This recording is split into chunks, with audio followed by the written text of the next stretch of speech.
자, 안녕하십니까. 주말 날씨가 상당히 좀 좋습니다. 이제 뭐 가을 날씨인 것 같아요.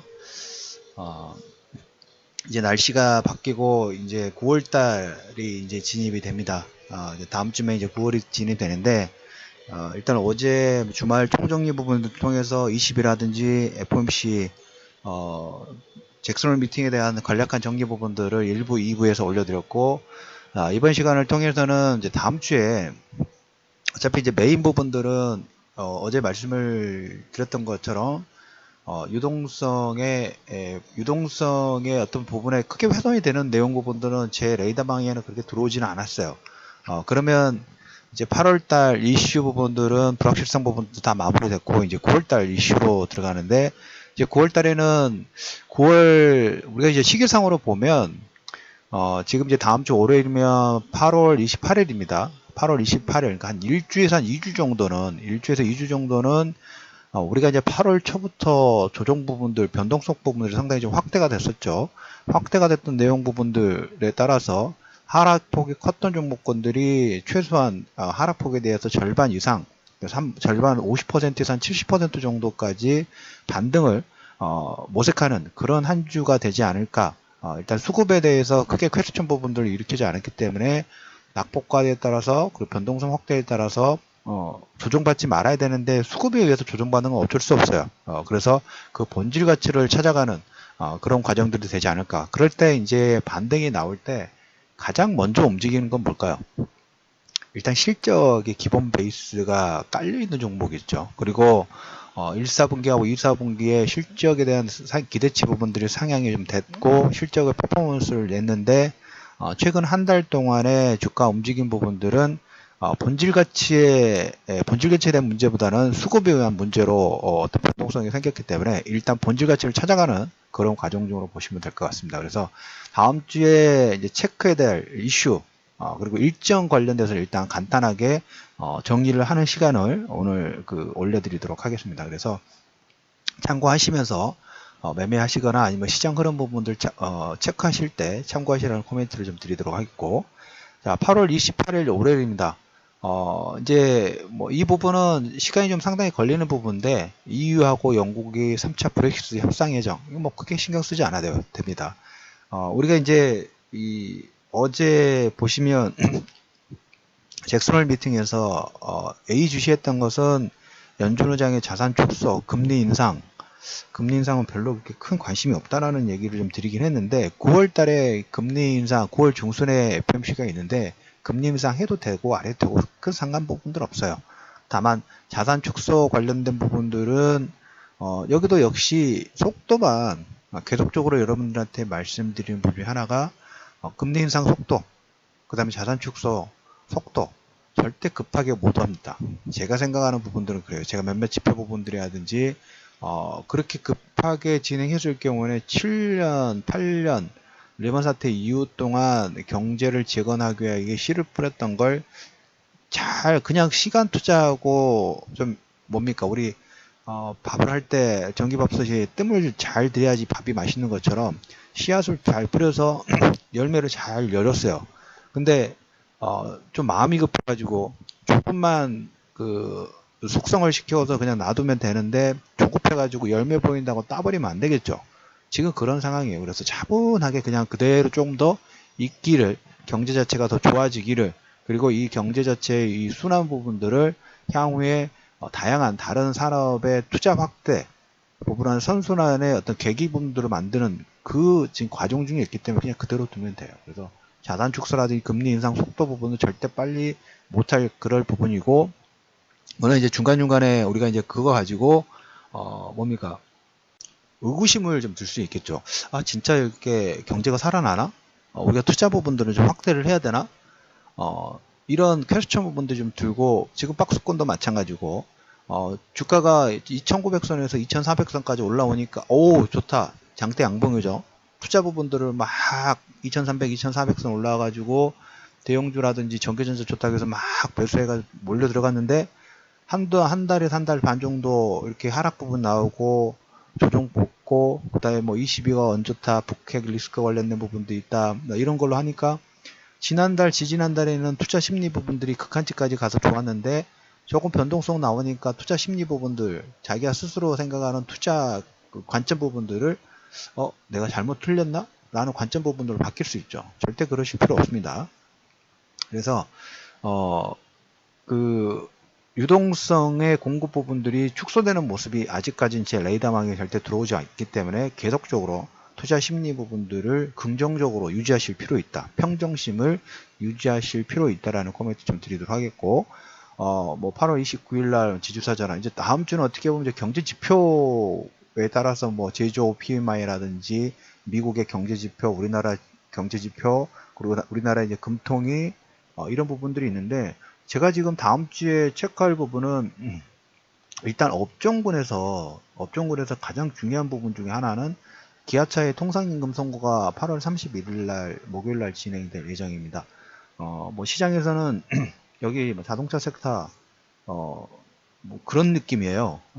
자동차를 관심권을 두고 있다면 큰일 날 것 같은 그런 공포 분위기가 계속적인 뭐 페이스북 제 안에 필친들도 마찬가지고, 그 다음에 여기저기 뭐 관련 르포 기사들 보면 물론 문제가 없다고는 말할 수 없죠. 안에 땐 굴뚝에 연기가 날 수가 없기 때문에 실적 관련된 부분도 마찬가지고, 노조 쪽에서도 상당히 현재 상황 부분들을 타개하는 것보다는 임금에 관심권 부분을 두기 때문에 지금 전기차 시대에서 현대차, 현대그룹들이 잘하고 있는가, 그리고 내연기관 부분에서도 퀘스천, 다양한 문제들이 좀 많은 건 사실이에요. 그리고 그러한 돌파구 부분이 신차 효과, 하반기에 뭐 신차 효과라든지, 그 다음에 수소차, 지금 대세는 전기차 쪽인데, 물론 전기차라든지 하이브리드 쪽에 생산 부분이라든지 판매 부분들을 확대를 하기는 하지만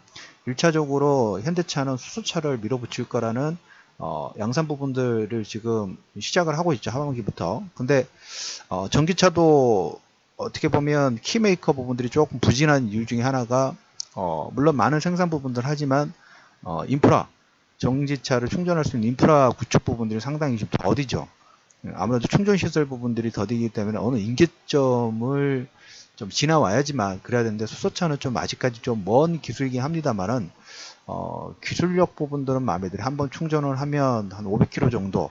그리고 여기에 지금 뭡니까?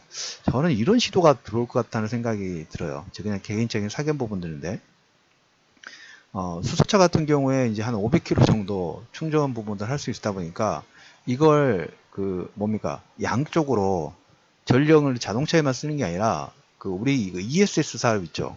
전력을 저장을 해가지고 쓰는 것처럼 이걸 연결을 시키면 가정용 전력 생산 부분들까지도 그런 기술 부분들이 좀 나오는 것 같아요. 그래서 그걸 염두에 두고 있나라는 그런 퀘스천 부분도 드는데, 아무튼 자동차 업종에서 다음 주 기아차 통상임금 1심 선고일, 이 부분은 어떻게 보면 업종군별에서 가장 좀 중요한 내용 부분들이 아닌가. 워낙 시장에서 불확실성 부분들이 많고 말도 많고 그 다음에 자동차 섹터에 대해서 좋은 기사를 찾아보기가 참 힘이 들어요. 그런데 그렇기 때문에 주가가 바닥권에서 거의 뭡니까? 탄력성이 없는데, 밸류 하신 분들은 지금 저 종목군들을 조금씩 싸다는 이유 부분들은 뭘까요? 싸다는 이유 부분들은 시장에서 소외를 받고 있고, 그만큼 매도하는 기운 자체가 크기 때문에 싼 거죠. 저평가 매력이 있다는 거죠. 그래서 밸류 부분들은 저기 쪽에 뭐 어차피 지금 많이 편입 부분들을 하는 게 아니라 조금씩 편입 부분들 좀 진행하는 것 같습니다. 그래서 만약에 통상임금 선고 부분들 하면 지금 뭐 시장에서는 3조 전후 관련된 부분에서 3분기 적자 전환 가능성 부분들이 있는데, 그걸로 인해서 주가가 좀 상당히 많이 하락 부분들이 좀 진행되고, 보통성 부분들, 그 다음 특히 반등을 못하는 가장 큰 요건 부분들인데, 이에 반해서 외국인들은 슬슬슬 별로 신경 쓰지 않은 것 같아요. 우리나라 시장에서만 리포트라든지 이걸로 상당히 신경을 많이 쓰고, 해외 쪽에서는 그런 내용들이 나올 때 싸지니까, 저평가율 밸류 부분들이 이제 기대치 부분들이 점점 더 커지니까 계속적으로 물량을 좀 저가 매수 부분들 하는 모습들이 좀 보이고 있다라는 코멘트를 좀 드리도록 하겠습니다. 그래서 다음 주에 이제 섹터별에서 제일 체크할 부분은 자동차 섹터 부분들, 외국인들이 계속적으로 저가 매수 부분들의 관심권을 좀 키우고 있다라는 얘기 부분하고, 경제지표 부분들, 발표 부분들이 되는데, 그리고 다음 주 목요일날 금통위가 있는데 별로 신경 쓸 부분도 아니고, 한국의 GDP도 별로 신경 쓸 부분도 아니고, 다음 주에 이제 중국의 지표, 지난주에 보면 유로존이 프랑스 쪽이 이 두 개 체크되는 부분이 뭐냐면, 유로화가 계속적으로 지금 강세가 진행이 되고 있죠. 아무래도 이제 테이퍼링에 대한 그런 기대치 부분들이 유로화의 반등을 이끄는 하나의 매개체 역할 부분들을 좀 하고 있는데, 그럼에도 불구하고 유로화가 강세가 진행이 되는데도 불구하고 프랑스의 PMI 지표가 사상 최고치 부분들을 갱신을 했어요. 유로존의 경기 부분이 상당히 탄력성이 있다라는 하나의 반증이고, 그리고 요즘에 보시면 구리라든지 아연 가격은 제가 특히 아연 가격은 아연 이런 가격들 최고치를 경신을 하고 있다는 코멘트 드렸는데, 반대로 농수산물 먹는 거 관련돼서는 지금 신저가가 나오고 있어요. 계속적으로 하락 부분들이 좀 나오고 있어요. 그래서 물가가 낮게 유지되는 하나의 그런 요건 부분들이 좀 있겠죠. 그래서 그 부분 계속적인 긍정적인 물가가 낮게 진행될 수 있기 때문에 우리가 이런 유동성의 확대가 아니더라도 기존의 많은 유동성 부분들이 계속적으로 이게 뭡니까? 어떨 때는 선진국 들어가고 신흥국 들어가고 위험자산 돌아가면서 있던 순환매의 긍정적인 효과 부분들을 유지할 수 있는 하나의 요건이라고 보시면 될 것 같고요. 그 다음에 이제 그 섹터별로 하나 간단하게 좀 코멘트 드리면, 최근에 통신업종 부분들이 좀 하락폭이 좀 컸어요. 한 2, 3주 전인가요? 이 시간을 통해 가지고 여러분들한테 통신업종 정부 규제 부분들이 좀 드라이브를 걸 수 있다. 특히 선택약정에서 25% 정도 상향하는 거에선 통신업종의 단기 매출 부분들을 좀 훼손시킬 수 있는, 물론 5G에 대한 기대감과 그 다음에 SK텔레콤 특히 LG U 플러스 같은 경우에 실적에 대한 퍼포먼스 부분들 잘 내고 있고, IoT 쪽에서 상당히 퍼포먼스를 잘 내고 있는데, 정부 규제 부분들로 인해서 하락폭이 나올 수밖에 없죠. 단기 매출 부분들이 감소가 되는 거니까. 저는 이제 최근에 이제 그 코멘트를 드리고 하락 부분들이 좀 진행이 됐고, 어느 정도는 좀 하반 경직 부분들이 좀 나오는 것 같아요.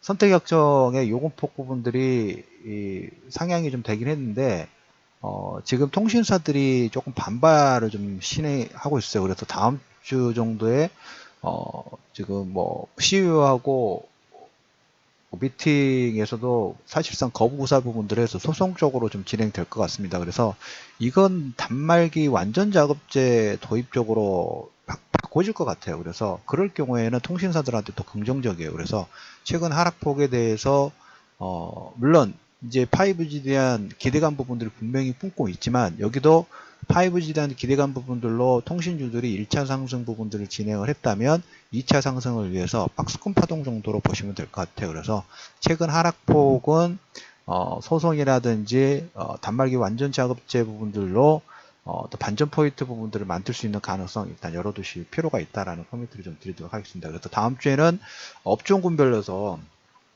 지난주에 어제 그제 얘기 드렸던 것처럼 여러분들 종목 장세는 계속적으로 유지가 됩니다. 불편하게 매매를 하실 필요는 없을 것 같아요. 다음 주 같은 경우. 근데 그 중에서 특이사항이 있는 업종군들에 대해서 간단하게 좀 코멘트를 드리는 부분이니까 그렇게 보실 것 같고, 하나를 얘기를 드리면, 이제 유가가 이제 다음 주에 $50를 넘어가느냐. 상당히 좀 제한적이죠. 유가를 돌파시킬 수 있는 요건 자체가 어디서 생길까 해서 베네수엘라를 관련한 코멘트 드렸는데, 아직 뭐 미국 군사 개입이라든지 전면적인 경제 제재 부분들은 아직 드라이브를 좀 걸고 있지는 않아요. 물론 쉽게 걸 수는 없어요. 왜 그러냐면 지난번 코멘트 드렸던 것처럼 베네수엘라에서 생산하는 그 원유가 미국 석유 사업 있죠. 상당 부분 많이 그 공급을 하고 있기 때문에 그걸 경제 제조로 해서 막아버릴 경우에는 뭡니까, 트럼프, 그렇잖아도 그 트러블 메이커인 트럼프한테 또 지지 기반 부분들에다가 훼손시킬 수 있는 가능성이 있기 때문에 그런 부분들과 상당히 좀 고민을 하고 있는 것 같습니다. 그래서 다음 주에 체크하실 분은 이제 유가가 $50 부분 돌파를 하는지, 저는 유가가 반등하는 걸 일단 원하지만 $55 이상 돌파하는 건 별로 원하지는 않아요. 그래서 한두 달 전에 이제 여러분들한테 밸류 그 가이드라인을 접었던 게 40에서 55 이 정도, 이 안에서만 움직이면 돼요. 이 안에서만. 그래서 이 정도 수준이면 그 뭐 유가 생산하는 그리고 셰일가스의 손익분기점 부분에서 적당 가격 정도 서로 너무 그 손해도 보지 않고 그 다음에서 손실도 나지 않는 그런 상태가 유지되는 것 같습니다. 그래서 유가 $50 이어프 부분들을 다음 주에 체크하실 필요가 있다라는 코멘트 좀 드리도록 하겠고, 구리 가격이라도 이런 가격 부분을 상승하니까 당연히 계속적으로 여러분들 경기 민감주 쪽 계속 얘기 드리고 있죠. 한 달이 넘은 것 같아요. 계속적으로 변동성 나올 때마다 하시고, 저것도 잘 모르신 분들은 이번에 그 지수 급락 부분들 나왔을 때 코스닥 같은 경우에 630포인트 640에서 플러스 마이너스 10포인트 내에서 지수를 사보시라. 그리고 코스피도 마찬가지로 지수를 잘 모르신 분들은 지수 사는 게 제일 편해요. 물론 수익률 자체에서는 안전성을 보장하는 대신 안전성을 보장한다기보다는 일반 개별 종목군에 투자를 하시는 것보다 좀 더 느리고 하지만 개별 종목군보다는 좀 더 안정적인 것 같은 느낌 부분도 좀 있어요. 그래서 처음 투자하신 분들은 변동성이 생길 때 이쪽 지수 관련된 부분도 관심권을 두시고 종목 장세, 경기 민감주 쪽하고 코스닥 낙폭과대 종목군들 이 급락이 나왔기 때문에 반등폭 자체도 상당히 빠르게 나옵니다.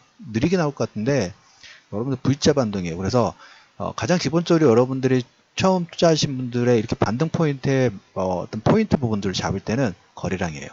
가장 기본적으로 실적은 밑에 기본 베이스로 깔아놓고 거래량이 증가하는 종목군에 여러분들이 관심권을 두시면서 다음 주 종목 장세에도 활발하게 매매 부분들을 관심권을 좀 두셔도 되지 않을까라는 코멘트 드리면서 다음 주 이슈 관련해서 중심 포인트 몇 가지 부분들 정리를 하면서 오늘은 마무리하도록 하겠고요. 내일 아침에 관련 브리핑 어떤 추가적으로 체크해야 될 이슈 부분들이 있으면 아침 브리핑을 통해서 인사를 드리도록 하겠습니다. 자, 주말 편안하게 마무리하시고요. 월요일 아침에 뵙도록 하겠습니다. 자, 수고하셨습니다.